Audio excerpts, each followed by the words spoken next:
All right, getting fillet welds down perfect is a ton of fun. When you really get the feel for them, you can make them look absolutely incredible. But there are 3 very common mistakes that can give you a hard time getting the results you want. And honestly, one of these is like the culprit that keeps people stuck on this one for a long time.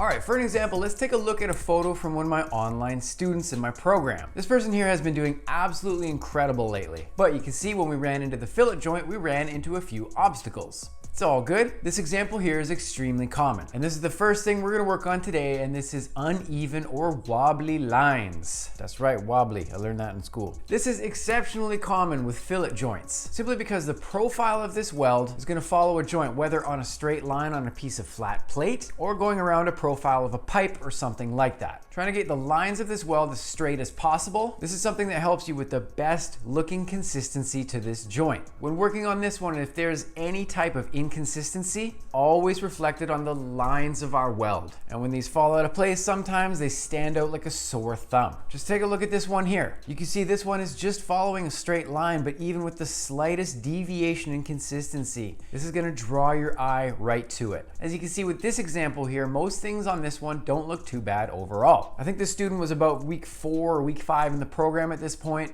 However, what's happened here is with a little bit of misplacement with the filler material, as well as the overall heat input and where we are putting it, one little thing falls out of line and everything is interrupted. Placement is extremely important with this joint. I've explained this on my channel here before many times, but one of the easiest ways to learn proper placement with this joint in particular is to level the playing field. Now, what do I mean by this? Typically with this joint, somebody is gonna learn this joint in a position like this. While welding it in a 90-degree angle like we're looking at here is definitely most common to most real-world applications of this joint, I recommend learning it this way first. You can see that positioned like this, the plates now form a 45-degree angle instead of a 90-degree angle. When people are learning this joint, trying to do it in a 90-degree position, what we do here is we create a high side and a low side that we now have to deal with this joint. Essentially, the easiest way to describe this is that we're gonna have one side that is drastically affected by gravity, while the other side, not so much. When the students in my program first start out with this exercise in particular, the most important thing that we are gonna work on is placement. So like I said, making sure the weld is not one side to the other. It's gonna be placed perfectly where we want it. It's the most important part with this one, and especially at the start of a pass. When we were practicing this one, working on a 45-degree angle instead, both sides are equally affected by gravity. So at this stage, we don't have to worry about juggling this variable from one side to the other at this point. What we do here at this point is we can learn about getting proper starts that are established exactly the way we want, and then maintaining straight lines as we start to move. It makes it much easier to understand what it takes to get results like we want to see. Again, breaking things down into smaller, more manageable chunks. Learning to get our lines as straight and consistent as possible. Once my students are comfortable with it by this point, we can then take the comfort that somebody has already built, and we can then apply it to working on this exercise in a 90-degree position. Like I said, one step, then the other. Keep it simple. Something else that can cause your lines to lose its consistency is an excessive stepping distance. This is really important. Stepping distance is a term that we use in my program. It refers obviously with the distance between each step where the filler material is added to a weld pass. If we take a look at this example here, we can see pretty clearly that this person is working with an excessive stepping distance. Now, the way that you can tell that this might be the culprit right away is just take a look at the edge of the line here. See how the line on the edge tends to go in and out at each step? Whereas if we now tighten the distance up a little bit more, we can see that the line on the edge becomes straight again. Make sure that when you're doing this joint, you keep your stepping distance a little bit tighter together. Obviously not too tight. This can cause issue number 3 that we'll talk about a little later in this episode. That one's really important. Make sure you stick around for that one. So with all the students that I work with in my program, you can see that with a more consistent placement of your welding at the start of a joint, as well as a stepping distance that is a little bit tighter and more consistent, these students have gotten really great examples with some of these tips. These examples that I'm showing you here are stuff I'm really proud of people doing in my program. And at this point, learning to avoid these bad habits at the start, they've steered clear of them and they've gotten some really good results. And I did it again. Did a whole episode last week with a bunch of stuff on my shirt. You know you can use Gorilla Tape as a lint brush? Where did this come from?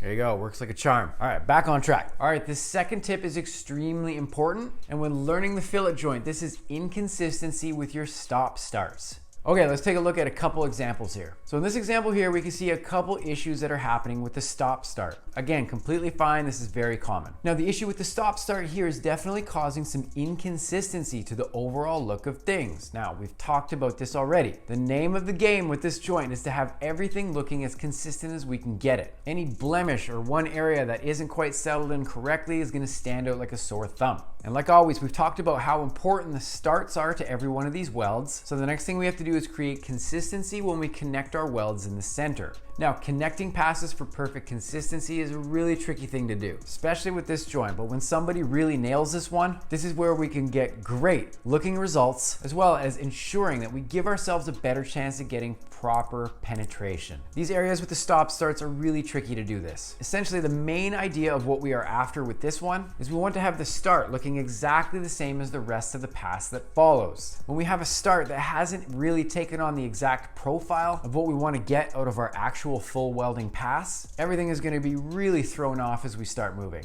This is why sometimes you will see a big inconsistency between somebody's start and their start stop and the passes that fall in between these points. We talk about a little saying that we have on this channel here. Everybody who watches my show regularly knows this saying. If you feel like taking a guess, jump into the comments below and throw the saying down there. I say it all the time.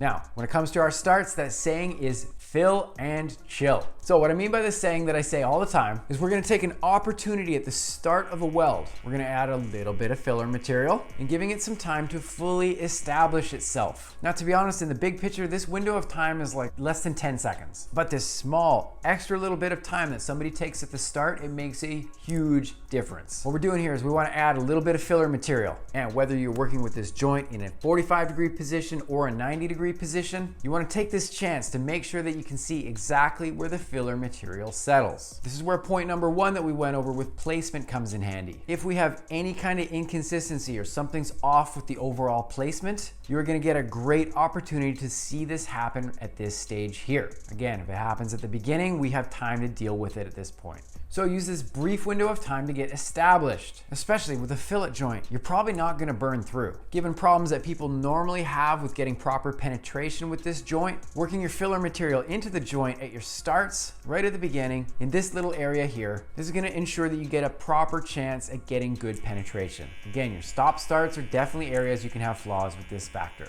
So with a little bit of time, a little bit of patience, we're gonna make sure that we match the profile of the previous pass as well as we can before moving. Now again, with checking in with our first pass, we have a perfect reference point and we can check in with it right here and make sure we match the size and profile. All we're doing is matching the size and profile of the first half. And again, like I said, taking the time at the start at this opportunity here, getting things dialed in at the start is gonna make things way more consistent when you start moving. Now remember, when creating and establishing our profile for a weld pass, it should all be done at the beginning. Once you start moving, you should have everything in shape by this point. Once you start moving, there should be nothing left to do except for just maintain. Now, earlier I talked about how we only need a little bit of filler at the start, not a ton. So let's get to this third tip here. This one is really important. Take notes on this one if you have to. Now, one of the biggest problems with this joint that gives people a lot of trouble is overfilling. This is absolutely number one problem that I encounter a lot of the time when teaching people this joint.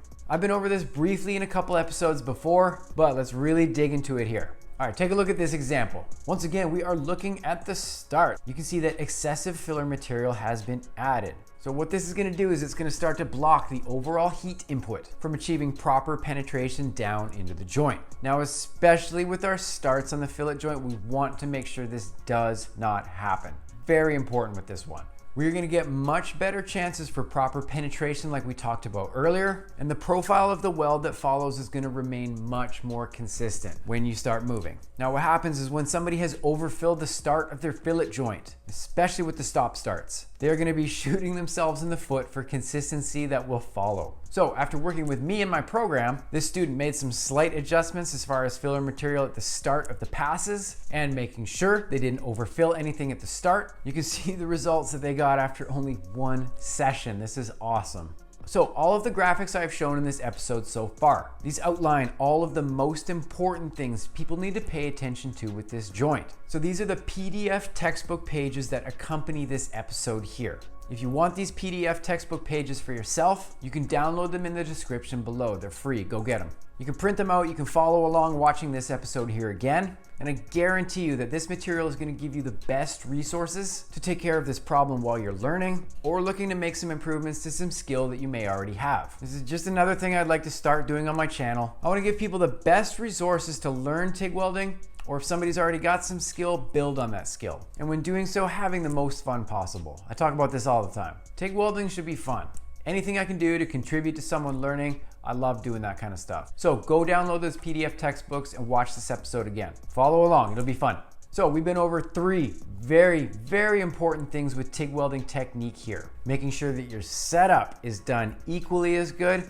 Watch this episode next. This has to be one of the most important episodes that I've done on getting set up for a welding session. And when we're finding out the best settings that are gonna work for you with what you're doing, go check that one out. And as well, go out and do a random act of kindness for a stranger today. For Pacific Arc TIG Welding, my name is Dusty, Fill and Chill. We will talk soon, peace.